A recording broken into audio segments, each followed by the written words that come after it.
Israel హమాస్ల మధ్య కాల్పుల ఒప్పందానికి చొరవ తీసుకున్న ట్రంప్ ఇక తదుపరి రష్యా ఉక్రెయిన్ల మధ్య యుద్ధాన్ని ముగుస్తాడని అంతా భావించారు. ఈ నెలాఖరులో హంగేరీలో Russia president Vladimir Putin, America president Donald Trump భేటీ కావాలనుకున్నారు. అది కాస్త రద్దయినట్లు ఇరు దేశాలకు చెందిన ఉన్నతాధికారులు వెల్లడించారు. అలాగే సమీప భవిష్యత్తులో కలుసుకునే ఆలోచన కూడా లేదని తేల్చి చెప్పారు.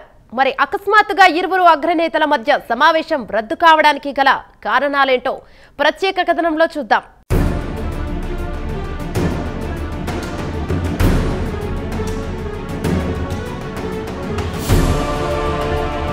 ఇజ్రాయెల్ హమాస్ మధ్య కాల్పుల విరమణ చొరవ తీసుకున్న ట్రంప్ అదే జోరులో రష్యా ఉక్రెయిన్ యుద్ధాన్ని కూడా ఆపుతాడని అంతా భావించారు. దానికి తగ్గట్టు ఇరువురు నాయకులు ఈ నెలాఖరులో హంగేరీలో కలవాలనుకున్నారు కూడా.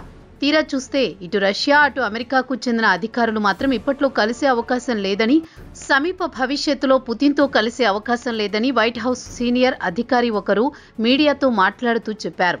దీనికి కౌంటర్గా మాస్కో కూడా తక్షణమే ట్రంప్తో భేటీ అయ్యే అవకాశం లేదు, అయితే చర్చలకు వెళ్లాలంటే తాము కొంత హోంవర్క్ చేసుకోవాల్సి ఉంటుంది, దానికి కొంత సమయం పడుతుందని క్రెమ్లిన్ అధికారులు చెప్పారు. ఖచ్చితమైన టైం ఫ్రేమ్ అంటూ ఏమీ లేదు అని క్రెమ్లిన్ అధికార ప్రతినిధి దిమిత్రీ పెస్కోవ్ చెప్పారు. చర్చలకు వెళ్లే ముందు అన్నీ సిద్ధం చేసుకోవాలి కాబట్టి కొంత సమయం పడుతుందని మాత్రం చెప్పారు. ఇక వైట్ హౌస్లోని ఓవల్ ఆఫీస్ న్యూ కాన్ఫరెన్స్ రూమ్లో మంగళవారం రాత్రి ట్రంప్ పుతిన్తో మీటింగ్ ఎందుకు జాప్యమవుతుందో అని మీడియా ప్రశ్నించింది. దీనికి ఆయన సరైన సమాధానం చెప్పకుండా తప్పించుకున్నారు.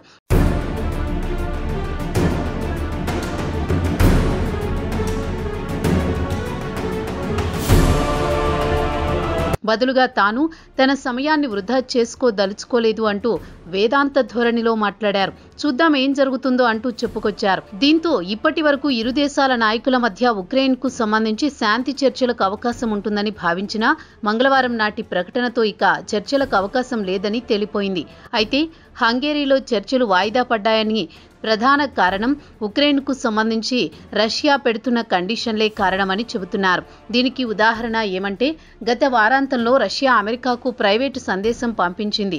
ఆ సందేశం ప్రధాన ఉద్దేశం ఉక్రెయిన్లోని డాన్బాస్ రీజియన్ అంతా తమకు అప్పగిస్తే తప్ప చర్చలకు వచ్చే ప్రసక్తే లేదని తేల్చి చెప్పారట. ఈ విషయం పేరు చెప్పడానికి నిరాకరించిన అధికారులు రాయిటర్స్ వార్తా సంస్థకు చెప్పారు. దీంతో చర్చల్లో ఎలాంటి పురోగతి లేకుండా పోయింది. ఎక్కడ వేసిన గొంగడి అక్కడే అన్న చందంగా నిలిచిపోయాయి.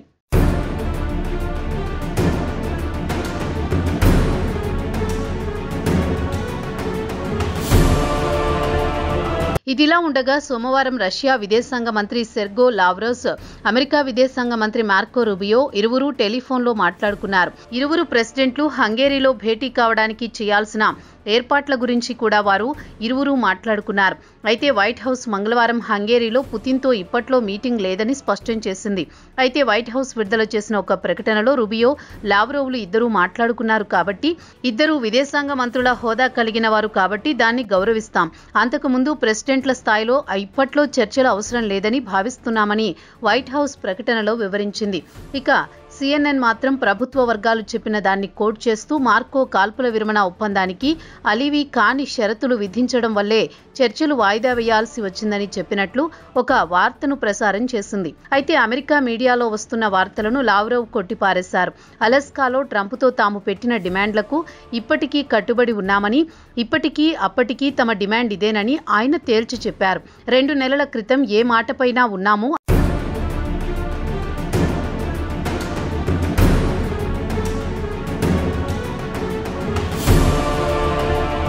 అదే మాటపై ఇప్పటికీ ఉన్నామని తాను అమెరికా ఫారిన్ సెక్రటరీ రూబియోతో కూడా చెప్పానని లావ్రోవ్ అన్నారు. అయితే పుతిన్తో ట్రంప్ ఫోన్ కాల్లో ఈ నెల 16న మాట్లాడారు. అటు తర్వాత తదుపరి ఇరువురు నాయకుల మధ్య మీటింగ్ తేదీ, సమయం, లొకేషన్ నిర్ణయించుకున్నామని చెప్పారు.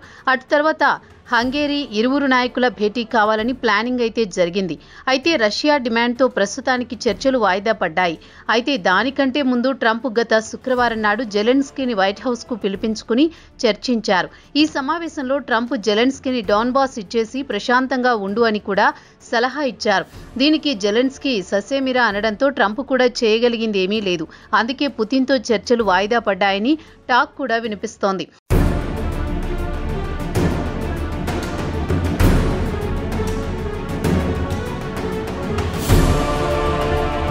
అయితే ఈ ఏడాది ఆగస్టులో అలస్కాలో జరిగిన సమ్మిట్లో పుతిన్ ట్రంప్ మాట్లాడుతూ తన దేశ ప్రజలు కూడా యుద్ధాన్ని త్వరగా ముగించాలని ఆలోచనలో ఉన్నట్టు చెప్పారు. అయితే కొన్ని కీలకమైన డిమాండ్లపై ఏదో ఒక నిర్ణయం తీసుకోకపోతే కాల్పుల విరమణ ఒప్పందం దీర్ఘకాలం పాటు కొనసాగే అవకాశం లేదని ట్రంప్కు తేల్చి చెప్పారు.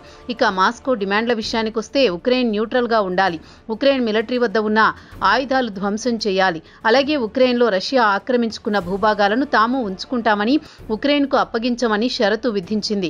ఈ డిమాండ్లకు ఉక్రెయిన్ ప్రెసిడెంట్ జెలెన్స్కీతో పాటు యూరోపియన్ యూనియన్కు చెందిన నాయకులు పుతిన్పై మండిపడ్డారు.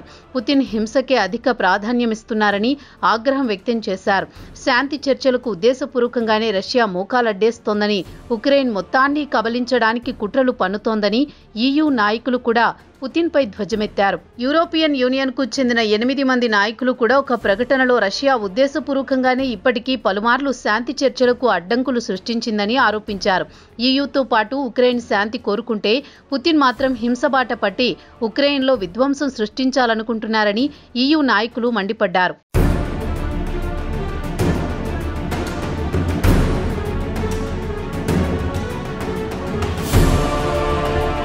ప్రస్తుతం ఇరు దేశాల మధ్య చర్చలు వాయిదా పడిన నేపథ్యంలో ఇది ట్రంప్కు కోలుకోలేని దెబ్బ అన్న టాక్ కూడా వినిపిస్తోంది.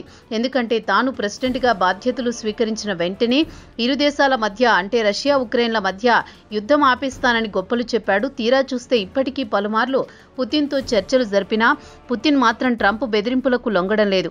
గత కొన్ని నెలల నుంచి ట్రంప్ పుతిన్ మధ్య టెలిఫోన్ కాల్స్తో పాటు మెసేజ్ల ద్వారా పరిష్కారంపై ముచ్చటించుకున్నా ట్రంప్ తాజా చర్చలు మొదటి నుంచి ప్రారంభిద్దామని చెప్పడం విశేషం. దీనికి కారణం పుతిన్ కాల్పుల విరమణ ఒప్పందానికి పలుమార్లు తిరస్కరించాడు.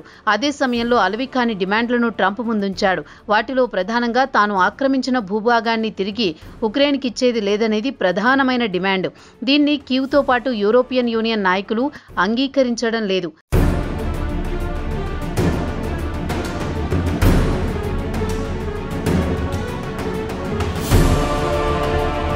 ఉక్రెయిన్ విషయానికే వస్తే పుతిన్ జెలెన్స్కీ ముఖాముఖి చర్చలు జరుపుకుంటే ఎంతో కొంత పురోగతి ఉంటుందని వాదిస్తోంది. దీనికి క్రెమ్లిన్ సస్యమిరా అంటోంది. ముందుగా శాంతి ఒప్పందం కుదిరిన తర్వాతనే జెలెన్స్కీతో సమావేశమవుతామంటూ షరతు విధిస్తోంది. మొత్తానికి రష్యా ఉక్రెయిన్ యుద్ధం కనుచూపు మేరలో ముగిసేట్లు కనిపించడం లేదు.